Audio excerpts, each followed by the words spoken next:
hariiroo tokko asirratti umareen silkii rakkadhee abdii kiyya silkiin ittiin siin dawwaluun dhabee gaafa inni jedhu ani nin boo'ee jechuudha. Imimmaan kiyya dhabjee boo'e. Ibsaa nama biraatiif raamata hin qabne umareen oguu asirratti dhufee artistii umaree jechuun nama jaalatamaa fi kabajamaa nama sirba isaa namni marti beeku jechuudha. Guyyaa inni asirra dhufee mana kanarra dhufee abdii faddisin dubbisuu barbaada. Abdii ati akkatti hojii dabarre finfinnee keessatti akkatti hojii turre yaa abdii kiyya jedhee gaafa inni asitti boo'u jechuudha. Boo'u liivii tanarra dhufee gaafa inni akkasitti natti imimmaan kun akkatti umareen akkasitti iyyuu ani miira ajaa'ibaatu natti dhagame jechuudha. Imimmaan qabachuun dadhabee jechuudha bakka sii galee. Saniifuu umaree kanaaf silkii tanaa miti waan guddoo gochuun qabaa jeetin sammuu tiyyatti himee jechuudha. Sagalee sirreessi.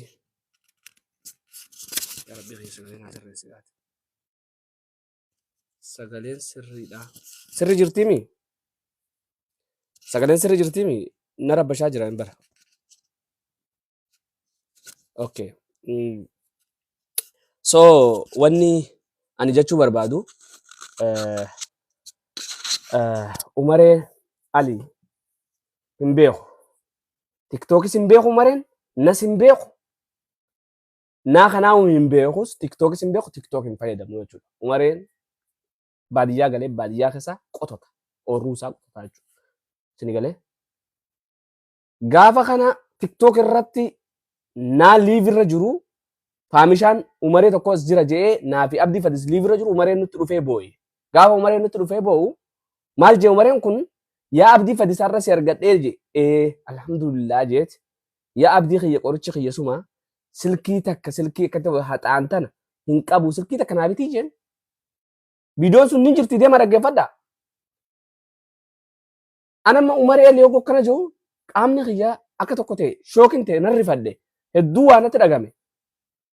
Akkamitti umareen silkiin qabu jaa bakka miirri biraa natti dhagame. Gaafa kanan gara galee boo'e liivii keessatti nin boo'e an takka ilma namaatii asirratti boo'een beeku. Isin galee gaafan boo'u imimmaan kiyya akkatti xab godhe kana ani umaree kanaa waan takka godhee yoo hin agarsiifne haati tiyya nan dhalajee waadaa fi seene. Achumarratti waadaa umareefis seene. Achumarratti umareefillee waadaa seene bas viidiyoon sun jirti deema dhaggeeffadha. Guyyaatti aanummaa umaree liitiin beellama waliin qabannee abdii fadis haa galatoomu hedduu namatti dhaabbatee abdii fadis walii dawwallee abdii fadis viidiyoo waraabinaa ergi jeeni atillee fuulli kee takkaa TikTok hin beeku anaa TikTok yerra galakkisaa akkanaaf ne je'aayiti waraabi jeeni viidiyoo waraabsise. Sanboodan viidiyoo abdii fadis guyyaa akkanaa jennee beellama qabanne akka nurraa namne jee asitti beellama qabannee naafi abdii fadis qofti umareedhaan qophaa'ennee atis umaree viidiyoo takka dalagadhu anneeni umaree as fidannee jechuudha. Inni moobaayila Samsungii miti Samsungii xaragantana takka nu gaafateemi. Nuti immoo kanaa olitti godhamuufi qabaa jeetin anis abdii akkatti waxxaree qabe abdii silaa ka sa'aatti sa'a meeqa dalagatu dalagarraa kute jechuudha. Anis abdii dalagarraa kute ifi hujii sanitti dirqama nurra jiru jennee nama kana utubuu qabnannee hujii seennee jechuudha. Alhamdulillah rabbil alamin. Gaafa kana gaafa hujitti seennu sagantaa ajaa'ibaa akka bashannana goonaanne akka namni uummatatti wawwaatuu miti. Akka nama hawwatutti bashannansiisaa irraa guurraa rakkoon qabu waliin jenne okay innani maashaallah milkoonne uummanni Oromoo yeroo isinitti isaanii haa galatoomani xiqqaa guddaan sagantaa sanarratti jiru dhummaate hundi isaanii ammallee haa galatoomani guddoo rabbiin bakka isin haa kannu kabajaa rabbi isin haa kannu akka nu kabajanitti isin haa kabaju. Gaafa kana nu akkasitti umareen diibbeen isaa ooyite kana kantiibaan magaalaa Qobbootis umaree kana argee jiruu isaatiif waa'ee isaa kana argee mana elisheeppii jaaramee xumurame kanneef jechuudha umareedha. Umareedha mana qulfii guyyuma itti aantu tarakkabeef gaafa nuti gargaarsa kana gurre gargaarsi nuti waadan nuti nu seename qarshii 700 fi wayi online irratti kan Facebook irratti hunda galaka gurre gargaarsi nuti waadan nuti nu seename qarshii 700 fi wayi online irratti kan Facebook irratti hunda galaka nuti nu seename qarshii 700 fi hoggaatana umareen kun maal naan jee beekta duba maalis sii godha naan jee yaabsaa kiyyate humaa takka naan godhin hin jeen waan takka naan godhin bakka rakkoon qabu umaree ani sii miti artii Oromootiin guddisuuf barbaada afaan Oromoo dagaagsuu barbaada ati afaan Oromooti ati Oromoodhaa olii Oromoo deemu ati fayya umaree tokkochitti bilaalta malee sagaleen ta'e nama gurran dhageen hin qabu namni xiqqaa guddaan namni sagalee umareedhaan dhaggeeffatin hin jiru sirbuma fedhe keessattuu feetu manzuumatti feetu muuziqaatti saniifuu abshiirii ati afaan oromoo deemuun jeeni okkeedhaan jee umareen hayyee waliin jennee san booda itti dhiibnee guyyaa kaan sirba tokko waraabeen irratti argee jechuudha. Sirba sanii jecha akka umaree waxxaramaa jiru nin beeka. Sirba sana akkam jee argee ibsa abbaa jaalalaa arjaana magaarii rabbii keenya ibsa nu dheeresse umrii nuti goota ni qabna goota akka ibsa abbaa jaalalaa kadhalchi ilmi biyya carcarii waan sammaras keessaa haayisiisan jechuun umaruma kanaamu hin jeenii ibsaan akkas hin jeenii ibsaan kun waa'ee carcarii maarreedha maarree kanaadhaan fi sirba sanni walaloo inni dura je'ee asirratti feesbuuk waan irratti argama maarree carcar ja'a.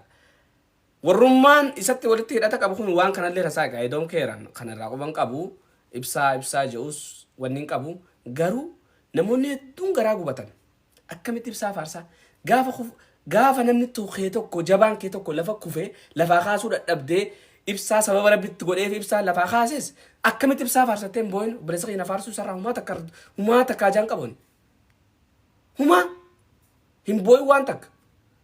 Ammas immoo shira umara irratti hin xaxin nama badhaadhina balleessuu deemu nama mootummaa kana balleessuu deemu umareen faarsattanii umara irrattis an badhaadhina maal fiddan umara irrattis shira hin xaxina ibsaan akkatti maarree ni balleessina ni tolchina gaafa tolchinu ummata keenyaaf gaafa balleessinu immoo mataa keenyaaf ka balleesse immoo anaa itti gaafatama umaree miti an isin hin jaajiran ni balleessina ni tolchina waan takka nama hin galchu alhamdulillah rabbil alamin.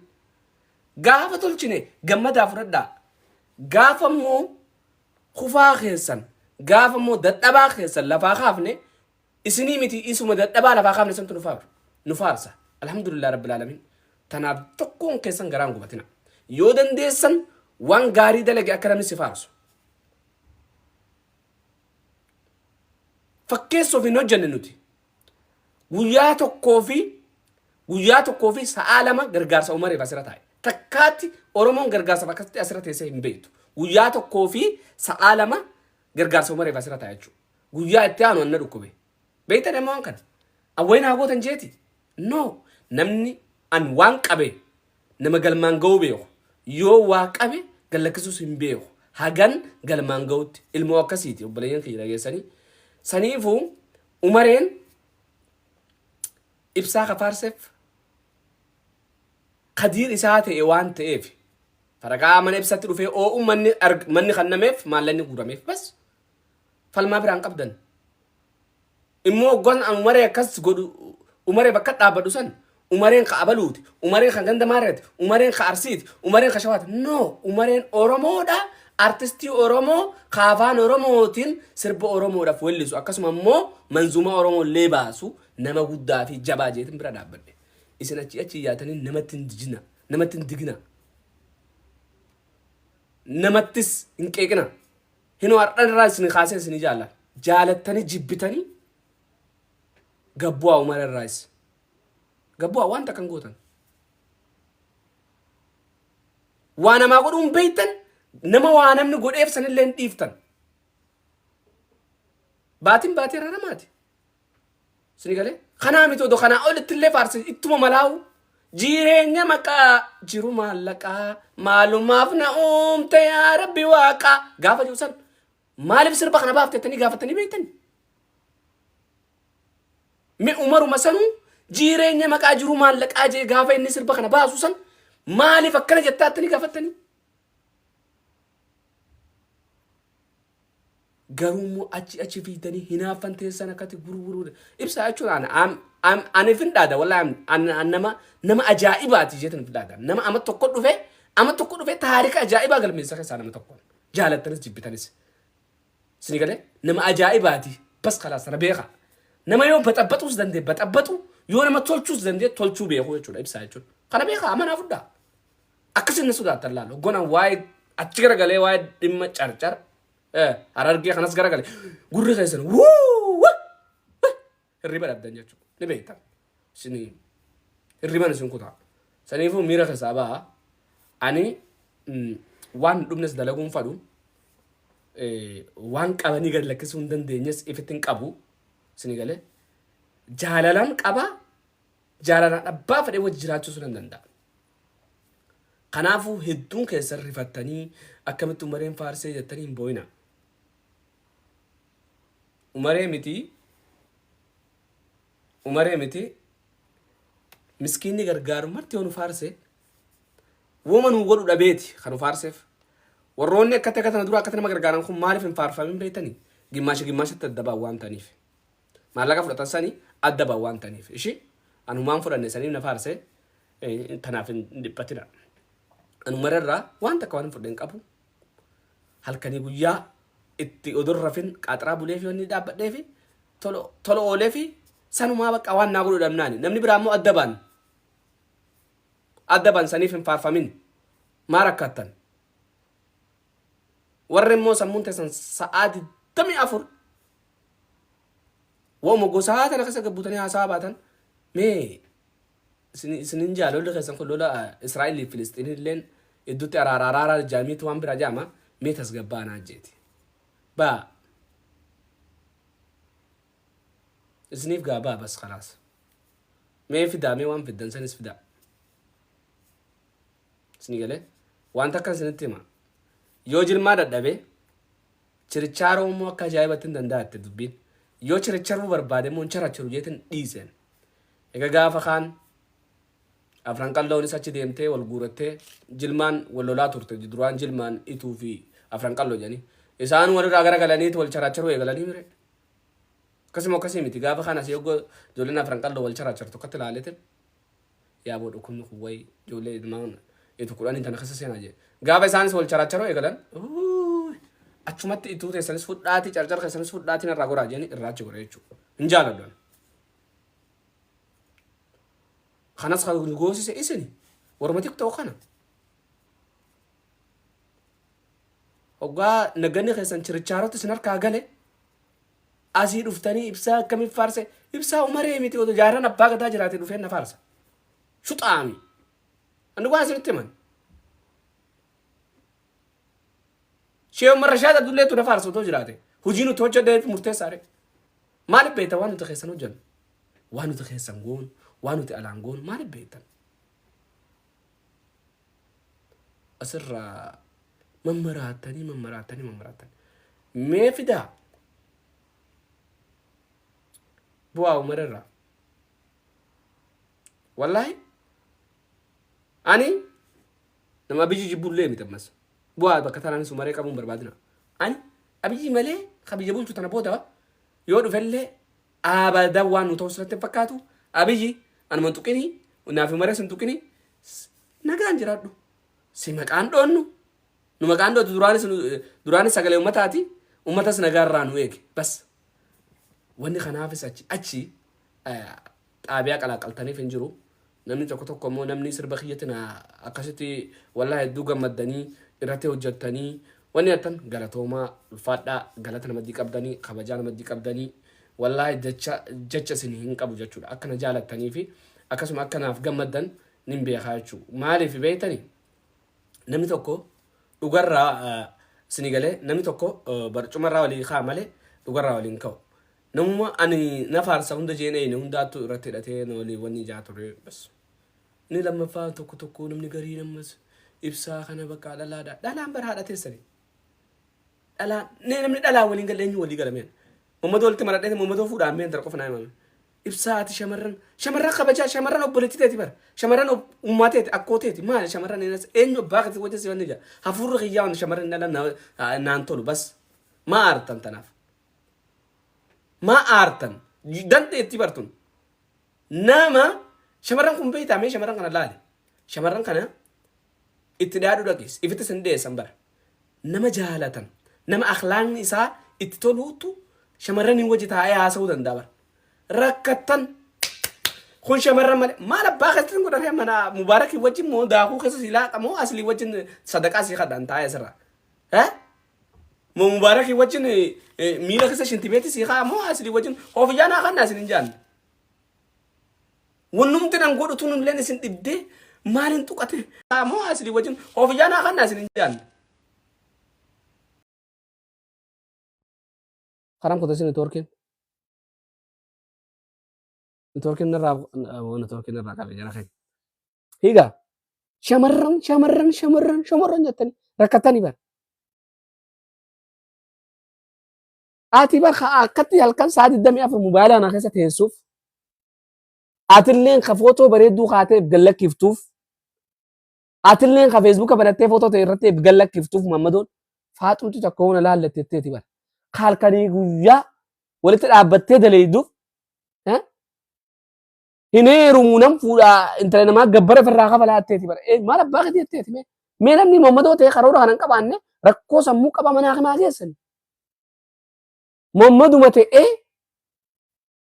akka namatti shamarran takka janaajjanadhee maarree godha jee pilaana kana maran baafatin useetuma ka dalagatu jirus lakki shamarranii fi miti akkamatti bakka shamarranii fuudhuu dhaluman jibba jiru ati takka geedha takka dhiira barbaadda takka ammoo rakkoona sammuu qabdaa manaa himaa si keessan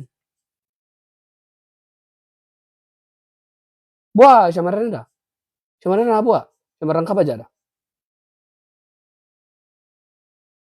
shamarran kabajaadha kama shamarran haadha teenya obboleetti teenya si galtee jaartii teenya addunyaa kanarra odoo shamarran jiraatu baattee waan jiraatuuf hin beektu yoo hinaaftan immoo abalutti naasoo barbaadaa ibsaa ol nagalchi jaatii ol isin galcha abbaa fete wajji haasofta abbaa feetan bakka waliin akkatti marfadheetin taagaadhaa nama rabbi eebbiseettu shamarran kaate akkatti halkanii guyyaa footoo poostii gootee halkanii guyyaa akka carraatee nama kana amma mee shamarrummaan itti haasoftan ka keessan ittiin katabin hin jirtanii bara gana akkaawuntii isaanii irraa fuudhee takka takkaan waan isin barreessitan irratti ilaalee asitti ol isin baasaa jechuudha isin hin dhiisan amma silaa ramadaan illee dhufe wallahi rakkattanii bara ay kasafuu magaalaan tiktok tuni magaalaa ajaa'ibaa magaalaa yoo namni namatti arrabse sappoorti ta'u amma argee jira baram amma argee jiram dhukkeen irraa kaasan kutaa takkas fudhatan dhukkeen irraa kaasa sappoorti kana godhu kutaa san jibbuun afaan qabu jechuudha akkanaa jechuudha magaalaa akkanarra jirra jechuudha namni asii waan hin je'amin hin qabonneen nama arrabse asirratti itti fira horatu jechuudha bar magaalaan tun maraataa olii Ameerika jira bar warra Ameerikaa kana amma isin wanni jettanii miti giftarootaaf jettanii miti giftaroota irraa isin kadhu maraatota olii Ameerikaa jiran Ameerikaanota ummata haadha abbaa ofii jalaa bilbila cufatee asirraa dhufee akka fedhe godhatu kabar gandi ollaan rakkoo hamtuu keessa jiru yoo waan argitan deema leeviliitti jalaala meen leeviliitti jalaala 27 bara jirti bar waan takka asirratti hin baasu bar dhabee isinitti fakkaatteemi no hagas takka hagasin fuwa gootan san na argaa san no akkattuu na arganitti namana isinii galee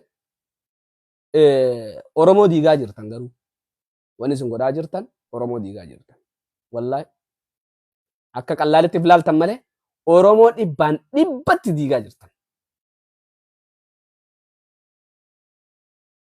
Nama arrabsu nama sappoorti godhu nama kutaa nama arrabsu nama sappoorti godhu nama goota nama arrabsu nama sappoorti godhu nama ganda nama arrabsu nama sappoorti godhu nama kutaa namaatii fi kutaa takka walitti jiru nama sappoorti godhu Oromoo waliin diigaa nama jiru duubaa dhaabbatee namni jasa uja'uun akkasuma namni sappoorti godhu isa caalaa namni onnee san nama sanitti horee nama sappoorti isa godhe san jechuudha. Isa caalaa immoo namni Oromoos diigee nuti Oromoodha jiru isa sappoorti godhee bira dhaabbate san jechuudha. Kutaatiyyee jechuudha. No. Jawaar Mohaammed jee jira bara. Qabsumallee ani amma waa'ee Oromoo waa'ee TikTok irratti haasa'uun fedhan jibbee jira waan ta'eef. Wanni Oromoo TikTok irratti haasa'uun nama hin barbaachisu. Maaliif Oromoon hin jirtu as gubbaa hattuu fi baalagee fi fakkeessituu fi gandee faarsee bultoota asirra jira. Dhibbatti waan hedduun arga jechuudha. Usee taajjabee ilaaleetan no. Sii galee. Kanaafuu isinitti haa tolu baatii araaramaati, baatii kabajaati, baatii quraana keessatti bu'ee, baatii sii galee. Baatii halkan leellatu qadri keessatti dhufu baatii tana keessa akkamitti soomannaa eenyutti balleessine naman balleesse afoonaan illaayi jettanii araara gaggaafattanii osoo inni lubbuun asirra jiru silaa nama du'e illee arrabsitanii rabbi isin haa baasu waan isin hin jedhu qabu wal gaggaafattanii karaa araara deebitanii waan bareedduudhaan jaanii isin jaaladhaa isin kabajaa karraa halkan gaarii karraa guyyaa gaarii kabajaan teenya ta'oon irraa buqqaatee bakka jirtanitti isin mara keessanis haa geessu warra tiktok soomana kana waa wajji soomanu natti hin fakkaatu adda ba'uun keenyaa hedduu gaa hin beekne murteessine mee soomana kana wajji sooman nama wajji soomannu waan jiru faaxoochi isin jaalladha ammallee naan abbaa faaxee janii yoo naaman alhamdulillah rabbil alamin gabbaraaf namaddii dhuftanii madaba kiyyarra taa'uun hafan qabu waan ta'eef isin galee abbaa beeraa abbaa shamarranii kabajaadha malee an arrabatti hin fudhu nama aaruu miti namoonni akkana aarsituu miti faaxee isin galee dhalaa ati arrabsitu tuni borummoo itti kaafattee siree gubbaa isin galee huccuu baafattee huccuu sirraa baaftee silaalti jechuudha wanni akka dhalaa paawara qabdu hin jirtu jechuudha addunyaa tana gubbaa jechuudha dhalumti isin akkatti naan arrabsuu fi naan tuttuquu barbaadda namni tokko tokko wanni akka dhalaa paawara addunyaa tana irraan qabu namni qullaa keessa ilaalu bar ishii takkitti qofa addunyaa tana gubbaa eega dhuftee dhugaa ati anamma saa tanatti namni qullaa kiyyeef kanneef nam tokko qofa jaartii tiisan qofa ishiin sun immoo dhiiraa miti dhalaa taatee jechuudha dhalaa jechuun paawara ganaa olii qabdi jechuudha nama dhiira huccuurraa baaftee dura keessa dhaabbattee ilaaltu jechuudha dhalaa jechuun akka qallaaditti dhalaa tana ilaaltanis haadha abbaa kee duratti hin dhaabbattaa amantan hin dhaabbatu bara hin dhaabbatu abbaan ana jee haadha abbaa isaa dura qullaa akka dhalatatti hin dhaabbatu gaafa du'ee qofa malee yoo du'ee gaa kafanaaf irraa baasan malee hay kabajaa qabdi jechuudha an nama kabajaa qabuutu naan marseena eegaa eenyutti qubanatti laata maamadoon dilli sun na marsurraa dhalaan dilli sun yoo marsitee naan eeyite wallaahi nama jabaa qabu shamaraa duuba jiraa dubbii jalsuun waan akkanaa tana faadhafe haasawwan beeytanii haasawwa isin barsiifna mata jaayilaa isinitti haa tolu gaa chaawu